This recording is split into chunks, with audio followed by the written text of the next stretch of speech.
జై భీమ్. జై భీమ్ దినపత్రికలోని ప్రధాన వార్త, అలానే ప్రజాస్వామ్యంపై జరుగుతున్నటువంటి కుట్ర. జై భీమ్ దినపత్రిక సుదీర్ఘంగా ప్రవీణ్ పగడాల చనిపోయినప్పటి నుండి మొదలుకుంటే నేటి వరకు, న్యాయం జరిగే వరకు కూడా జై భీమ్ టీవీ సుదీర్ఘంగా పోరాడుతూనే ఉంటుంది. ఎలాంటి కష్టాలు వచ్చినా, ఎలాంటి ఇబ్బందులు వచ్చినా, ఎంతోమంది నకిలీ పాస్టర్లు పుట్టుకొని వచ్చినా, ఎంతోమంది పాస్టర్ల పేర్లలాగా నేమ్స్ పెట్టుకొని ట్రూ కాలర్లో అట్లా పెట్టుకొని ఫోన్ మాట్లాడుతూ ఇన్ఫర్మేషన్ తీసుకుంటూ పైచాచికి ఆనందం ఉంది. హైందవ గ్రూపులలో, ఏబీపీ గ్రూపులలో, ఆర్ఎస్ఎస్ గ్రూపులలో, వివిధ గ్రూపులలో, ఏదైతే కట్టర్ హిందూ గ్రూపులలో, ఏదైతే హిందూ సమాజానికి వ్యతిరేకంగా మాట్లాడేటువంటి సోషల్ మీడియా గ్రూపులలో ఉన్నారో, ఆ సోషల్ మీడియా గ్రూపులలో ఫోన్ నెంబర్స్ కానీ వీడియోస్ కానీ షేర్ చేస్తూ పైచాచికి ఆనందం ఉంది. ఇష్టానుసారంగా మాట్లాడేటువంటి విష సంస్కృతి ఎక్కువైపోయింది. మనం ఇంత ఓపెన్ ఛాలెంజ్ చేస్తున్నాం, ఓపెన్ డిబేట్ చేస్తున్నాం, లైవ్లో మాట్లాడుతున్నాం. ప్రపంచమంతా చూస్తుంది, దేశమంతా చూస్తుంది, రాష్ట్రాలు చూస్తున్నాయి. అనేక మంది స్పందిస్తున్నారు. కొంతమంది నకిలీలు ఎక్కడి నుంచి పుట్టుకొస్తున్నారో ఏమో కానీ, వాళ్ళకి ఏమవుతుందో ఏమో తెలియదు. కానీ మనం మాట్లాడేటువంటి మాటలు కానీ, మనం చేసేటువంటి లైవ్ కానీ ఇంత ఓపెన్ ఛాలెంజ్గా, ఇంత స్పష్టంగా చెప్తున్నటువంటి క్రమంలో చాలా వరకు క్రైస్తవ సమాజాన్ని తప్పుదో పట్టించడానికి క్రైస్తవ పేరు వాడుతూ మరో పక్కన భయంకరమైనటువంటి ఇబ్బందులకు గురి చేసేటువంటి క్రమం ఏర్పడ్డది. మనం మాట్లాడుతున్నటువంటి క్రమంలో ఫోన్ నెంబర్స్ అన్నీ ఇస్తున్నాం, ఎవరైనా మాట్లాడచ్చు అని చెప్తున్నాం. ఓపెన్గా మనం ఫోన్ నెంబర్ ఇచ్చిన క్రమంలో కొంతమంది కావాలని ఇన్ఫర్మేషన్ తీసుకుంటూ ప్రవీణ్ పగడాల విషయంలో, క్రైస్తవ సమాజం విషయంలో చాలా వరకు కుట్రలు చేస్తున్నారు, కుతంత్రాలు చేస్తున్నారు. ఆ ఇన్ఫర్మేషన్ అంతా ఎక్కడికి పోతుందంటే కొన్ని హిందుత్వ వాట్సాప్ గ్రూప్లో పోయి భయంకరమైనటువంటి ట్రోల్ చేస్తున్నారు. అది ముమ్మాటికి చాలా విరుద్ధం. అది మీకు ఇబ్బంది ఉంటే డైరెక్ట్ ఇక్కడ మాట్లాడండి, లైవ్లో మాట్లాడండి. లైవ్ ద్వారా మీరు ఏం చెప్పాలనుకుంటారో, ఏం చేయాలనుకుంటున్నారో, మీ ఎజెండా ఏందో చెప్పండి. ఇక్కడ స్పష్టంగా చెప్తున్నాను. ఇక్కడ ఉన్నటువంటి లైవ్ ద్వారా అనేకమైనటువంటి విషయాలు చెప్తున్నాను. కానీ క్రైస్తవ సమాజాన్ని తప్పుదో పట్టించే విధంగా, ప్రవీణ్ పగడాల విషయంలో తప్పుదో పట్టించే విధంగా, పాస్టర్ అజయ్ బాబు విషయంలో తప్పుదో పట్టించే విధంగా, పాస్టర్ల మీద విషం కక్కుతూ, పాస్టర్ల మీద ఇష్టానుసారంగా మాట్లాడేటువంటి అడ్డమైనటువంటి మాటలు మాట్లాడుతూ, రాజ్యాంగానికి విరుద్ధంగా మాట్లాడుతూ ఎంత భయంకర కుట్రలు వేస్తున్నారో మనం చూస్తున్నాం. పాస్టర్ అజయ్ విషయంలో జరిగినటువంటి కూడా అదే కుట్ర జరిగింది. ఒక క్రైస్తవుడు, ఒక క్రైస్తవ సమాజానికి సంబంధించిన వ్యక్తి, ఒక పాస్టర్గా చలమానయ్యేటువంటి వ్యక్తి పెట్టినటువంటి కేసుల ఆధారంగా 14 రోజులు చెంచల్గూడ జైలుకు తరలించినటువంటి పరిస్థితి ఉంది. అలాంటి పరిస్థితిలోనే సుమారుగా 8 పోలీస్ స్టేషన్లో ఆయన మీద కేసులు నమోదైంది. 8 పోలీస్ స్టేషన్లో కేసులు నమోదై 6 పోలీస్ స్టేషన్లో కేసులు నమోదు చేసిన నేపథ్యం ఉంది.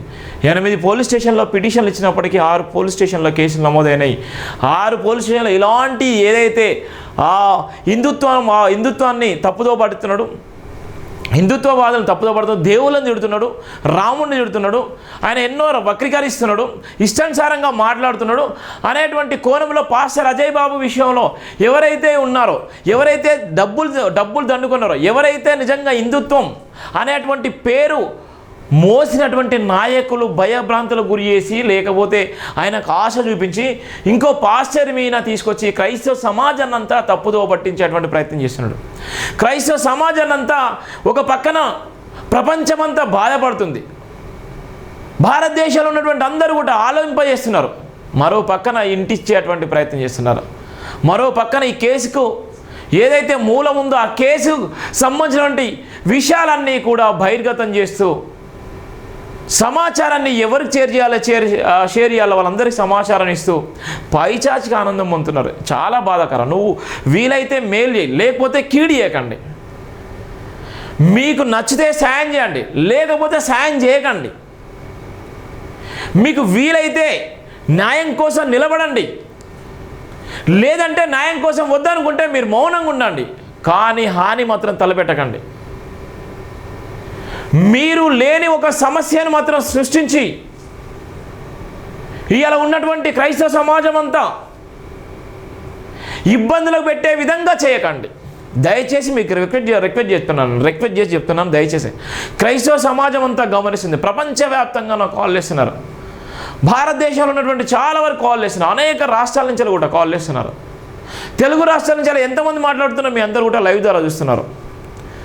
దయచేసి క్రైస్తవ సమాజాన్ని తప్పుదో పట్టించేటువంటి నకిలీ పోస్టర్లని, నకిలీ పేర్లు చెప్పుకొని హిందుత్వవాదాన్ని బలపరుస్తున్నటువంటి వాళ్ళని గుర్తించండి. దయచేసి వాళ్ళు మీ మూలాలు, మీ అస్తిత్వం, మీ ఆలోచన, మీకు రావాల్సినటువంటి ఏదైతే దశ భాగాలు ఉన్నాయో, ఏదైతే మీరు చెప్పాలనుకుంటున్నారో, ఏదైతే బైబిల్ని అనుసరిస్తున్నారో అవన్నీ కూడా గమనిస్తున్నారు. అవన్నీ గమనించి మీ పైన దాడులు చేయడానికి కూడా సిద్ధపడుతున్నారు. వాళ్ళ ఎజెండా ఏంటంటే క్రైస్తవ సమాజం మీద దాడులు వేయాలి, క్రైస్తవ సమాజాన్ని భారతదేశంలో ఉండకుండా చేయాలి. క్రైస్తవ సమాజము బలపడితే హిందుత్వవాదం నిలబడదు. హిందుత్వం అనేటువంటి నేపథ్యంలో భారతదేశం హిందుత్వ దేశంగా ప్రకటించాలి. హిందుత్వ దేశంలో ఎలాంటి మతాలు, ఎలాంటి వ్యక్తులు కూడా ఉండొద్దు. ఇక్కడ మత మార్పిడి జరగద్దు. మత మార్పిడి జరిగేటువంటి ఎవరైనా ఉన్నారో వాళ్ళందరినీ కూడా చంపేయాలి, వాళ్ళందరినీ కూడా భయభ్రాంతులకు గురి చేయాలి, వాళ్ళందరి మీద ఎలాంటి ప్రయోగాలైనా చేయాలి అనేటువంటి నేపథ్యంలో చాలా వరకు బీజేపీకి సంబంధించినటువంటి అనుబంధ సంఘాలు పనిచేస్తున్నాయి. బీజేపీలో ఉన్నటువంటి అనుబంధ సంఘాలు, బీజేపీకి ఆనుకున్నటువంటి అనుబంధ సంఘాలు, బీజేపీలో ఉన్నటువంటి క్రియాశీలక పాత్ర పోషించేటువంటి అనేక మంది క్రైస్తవ సమాజాన్ని, క్రైస్తవ సమాజంలో ఉన్నటువంటి మేధావులని, క్రైస్తవ సమాజంలో ఉన్నటువంటి చర్చిలని, క్రైస్తవ సమాజానికి వెళ్ళేటువంటి బడుగు బలైన వర్గాలను భయభ్రాంతులకు గురి చేసి వాళ్ళను అవమానానికి గురి చేసేటువంటి ప్రయత్నం చేస్తున్నారు. ఒక పక్కన 75 ఏళ్ళు, 76 ఏళ్ళు, 77 ఏళ్ళు భారత స్వతంత్రం వచ్చినప్పటికీ, ఇన్ని సంవత్సరాలు భారత స్వతంత్రంలో ఎప్పుడు జరగని విధంగా, ఎప్పుడు చూడని విధంగా క్రైస్తవ సమాజం మీద ఎందుకు విషం కాక్కుతున్నారు? క్రైస్తవుల మీద ఎందుకు దాడులు చేస్తున్నారు? క్రైస్తవ సమాజం మీద ఎందుకు తప్పుదో పట్టిస్తున్నారు? క్రైస్తవులను ఎందుకు ఊచకోత గురి చేస్తున్నారు? క్రైస్తవ సమాజం మీద యాక్సిడెంట్లు ఎందుకు చిత్రీకరిస్తున్నారు? ప్రవీణ్ పగడాల విషయంలో చనిపోయినటువంటి ఇంకా 2 పాస్టర్లు కూడా వాళ్ళు కూడా యాక్సిడెంట్లో చనిపోయాలన్నటువంటి ఒక వార్తను చూసాం. అంటే ఎంత దారుణం జరుగుతుందండి. ప్రవీణ్ పగడాల అనేటువంటి వ్యక్తి ఒక మేధావి, ఒక ప్రపంచానికి ఒక దిక్సూచి, క్రైస్తవ సమాజానికి ఒక ఇంటెలెక్చువల్. ఇవాళ భారత రాజ్యాంగ నిర్మాత బాబాసాహెబ్ అంబేద్కర్ రియల్ హీరో. అలాంటి మేధావిని చంపేయబడ్డటువంటి తరుణంలో అలాంటి వ్యక్తి కోసం ప్రపంచవ్యాప్తంగా ఉన్నటువంటి క్రైస్తవ సమాజం అంతా ఒక్కతాటి మీదకి వచ్చినటువంటి శుభ పరిణామంలో కొంతమంది నకిలీ పాస్టర్లు ఎవరైతే ప్రవీణ్ పగడాల విషయంలో మాట్లాడుతున్నటువంటి సందర్భం ఉందో, ఎవరైతే ప్రవీణ్ పగడాల విషయంలో స్పందించిన నేపథ్యం ఉందో, ప్రవీణ్ పగడాల విషయంలో ఎవరైతే ముందుకొచ్చి వాళ్ళ అస్తిత్వం కోసం వాళ్ళ ఆలోచన విధానాన్ని సమాజానికి అందించాలి, క్రైస్తవ సమాజం నిజంగా గొప్ప సమాజం అని చెప్పేటువంటి క్రమంలో పాస్టర్లను భయభ్రాంతులకు గురి చేస్తున్నారు. ఆ పాస్టర్లను భయభ్రాంతులకు గురి చేసి ఇష్టానుసారంగా పోలీసులతో వేధింపులకు గురి చేస్తున్నారు. చాలా బాధాకరం. దయచేసి మీకు నేను రిక్వెస్ట్ చేసి చెప్తున్నాను, మీకు చేతులు జోడించి చెప్తున్నాను. మనిషిని మనిషిలాగా చూడలేని ఏ మతమైనా కూడా, మనిషిని మనిషిలాగా చూడలేని ఏ మనుషులైనా కూడా రోగితో సమానము నా దృష్టిలో. మనిషిని మనిషిలాగా చూడాలంటే ఈ మనుషులు, మనిషిని మనిషిలాగా చూడాలని ఏ మతాలు, ఏ కులాలు, ఏ వర్ణాలు, అవన్నీ కూడా రోగితో సమానం నా దృష్టిలో. ఎందుకంటే మానవ సమాజంలో మనిషిని మనిషిలా చూడలేనటువంటి ఈ సమాజంలో ఉన్నందుకు నిజంగా సిగ్గుపడుతున్నాం మనం. నిజంగా చాలా బాధ అనిపిస్తుంది. మనిషిని మనిషిలా చూడలేనటువంటి సమాజంలో మనం ఉన్నందుకు 76, 77, 78, ఇంకా 80 సంవత్సరాలు, ఇంకా 100 సంవత్సరాల స్వతంత్ర భారతంలో కూడా ఇలాంటి వివక్షత చూస్తామంటే ఇక మన పిల్లలు, మన వ్యవస్థ, ఈ సమాజము ఉన్నా ఒకటే లేకున్నా ఒకటే. ఇక